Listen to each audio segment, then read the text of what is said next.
Merry Christmas.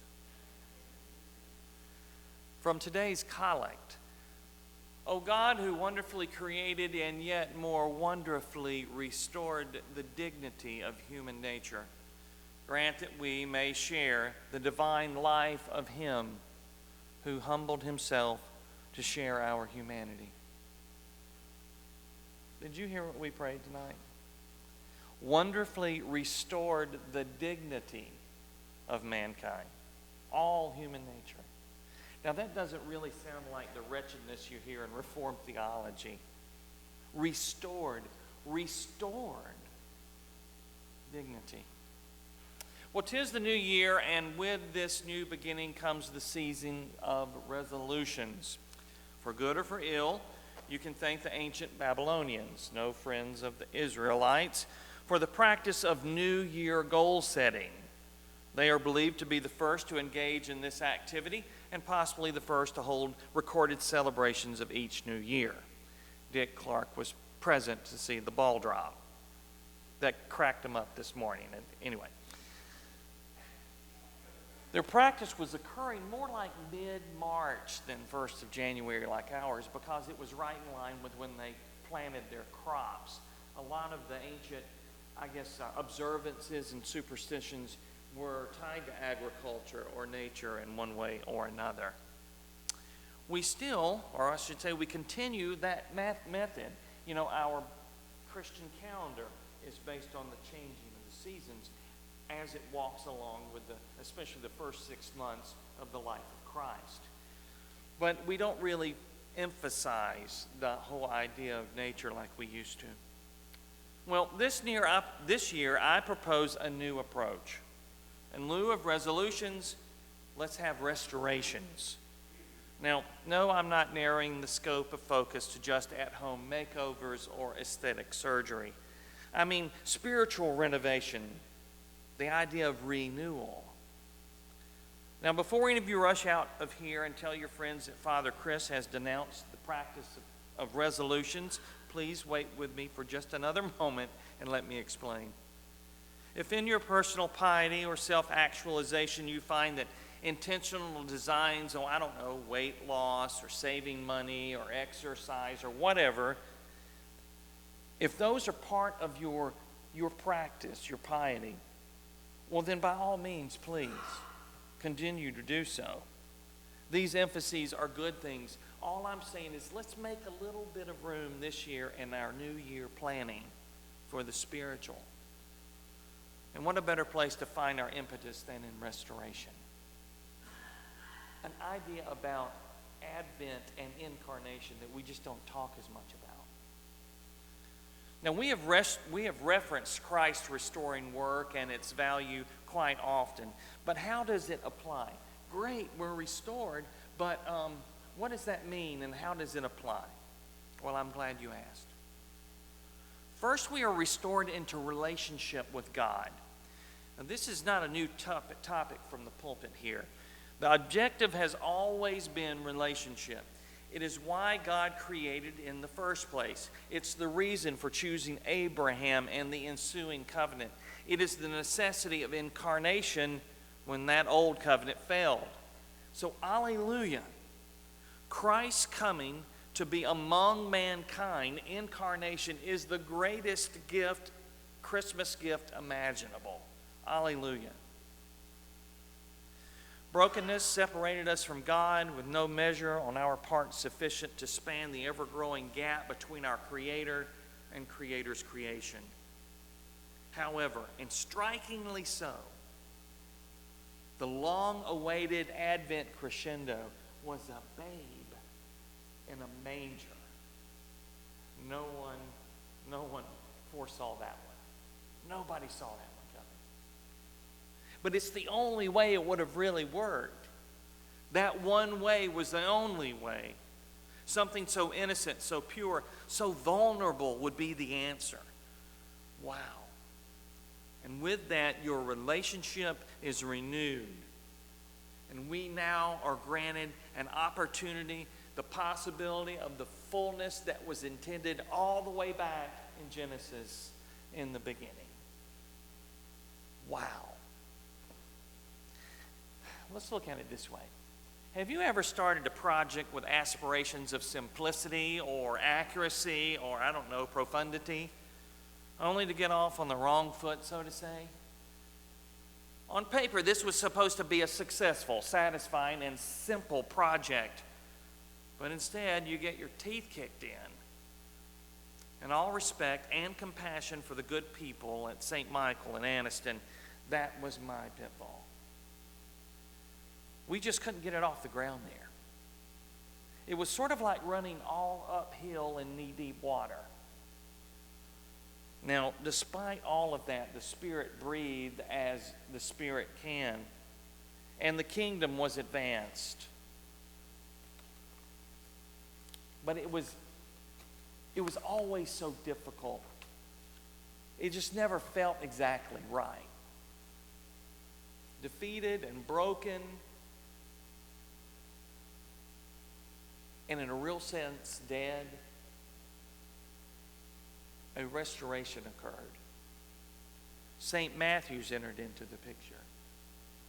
Restored, renewed, re-enlivened, God granted a fresh start, a new relationship.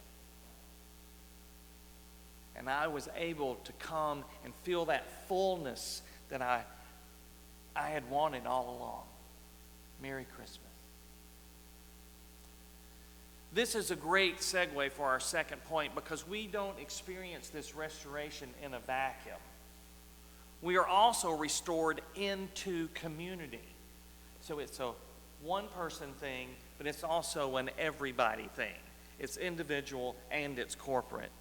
We are instructed in our catechism, page 855, the Book of Common Prayer, that our mission is to restore humanity to relationship with God, but also to each other. And this is not the part we've done real well with in the history of humanity. We find all these reasons to exclude when it's all about include. The gospel of Jesus Christ is inclusive. After conversion or rededication and our spiritual houses are refurbished, we settle into our own becoming, and we forget about this idea that this Christmas blessing was supposed to be shared amongst everyone, with everyone. Our evangelical stress, this whole idea of conversion, becomes the be-all, end-all, when it was intended just to be the beginning of the journey. We are restored into body, where we become with each other, not independent of each other.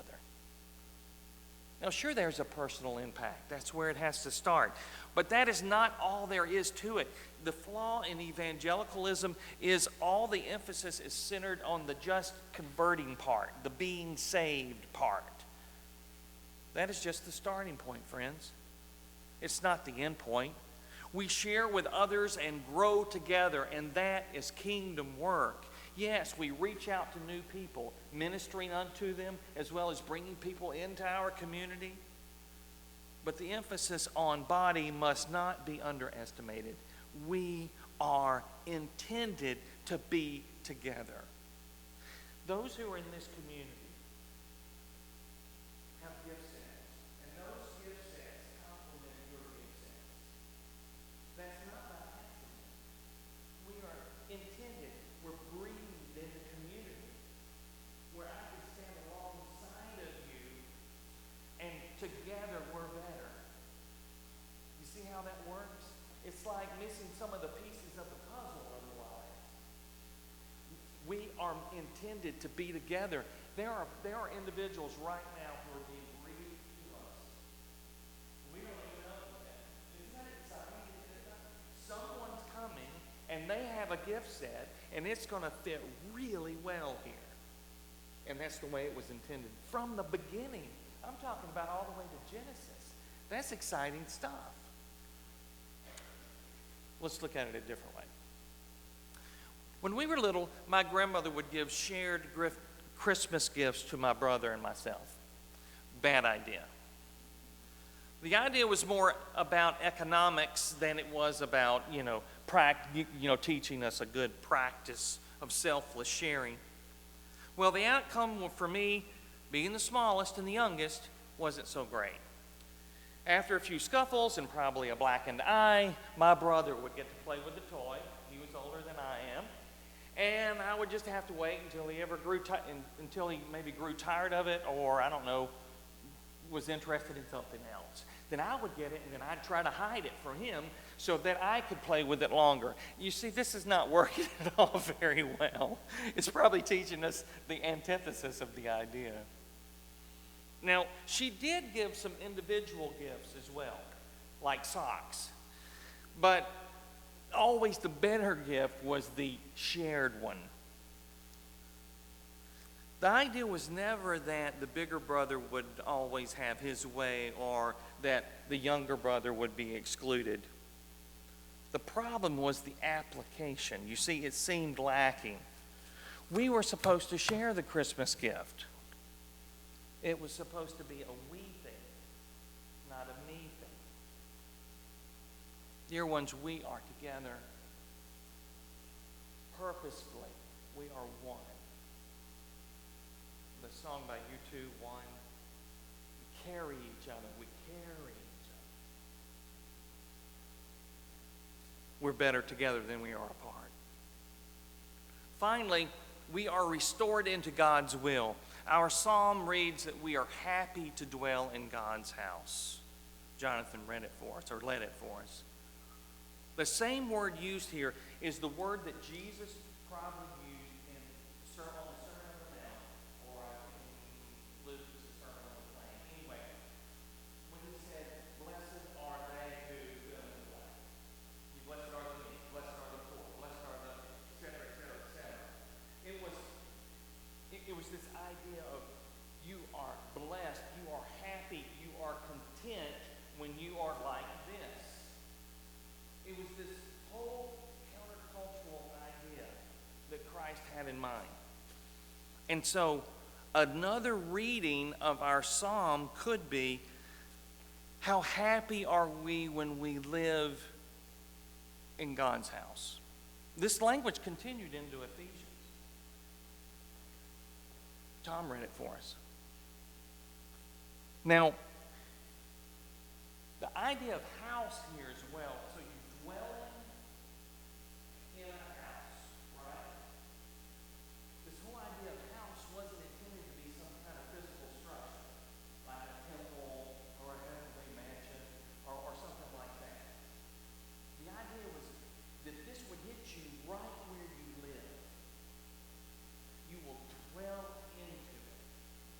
You will dwell into this idea. It's really sharp stuff. That's what restoration did for us. Now we can dwell into all those promises and all that fullness and everything that God says that we might have. And we couldn't do it before a baby was born in in Bethlehem. Oh man, that's an hallelujah moment. God has a specific plan for us in community, dwelling into God's will for us. And earlier I mentioned your spiritual gifts, and every one of you have. And in fact, primarily, these are granted at conversion, or they're given maybe you see them for different things. The application of those gifts is God's will for your life. They're not just given to you willy-nilly, in some sort of act. There's the intentional design. They are purposefully tailored just for you. And use of those in kingdom, in community, as we're restored, that's God's will for your life. And what's in it for you? It's not just so that God can have a cheap labor force or free. The idea is that you'll be able to have the joy and the peace and the hope and the fulfillment and the fullness that you desire at such a deep level which you can't even identify. You can't even define it. Frederick Buechner says, your vocation in life is where the world's greatest need intersects your greatest desire. That's intentional. That's not happenstance. There's a reason why you feel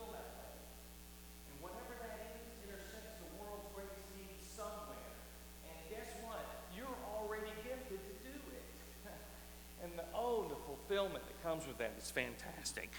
This is what restoration is. We are restored into relationship with God, refound in community, and renewed into God's will. And that sounds like the greatest Christmas ever. Amen.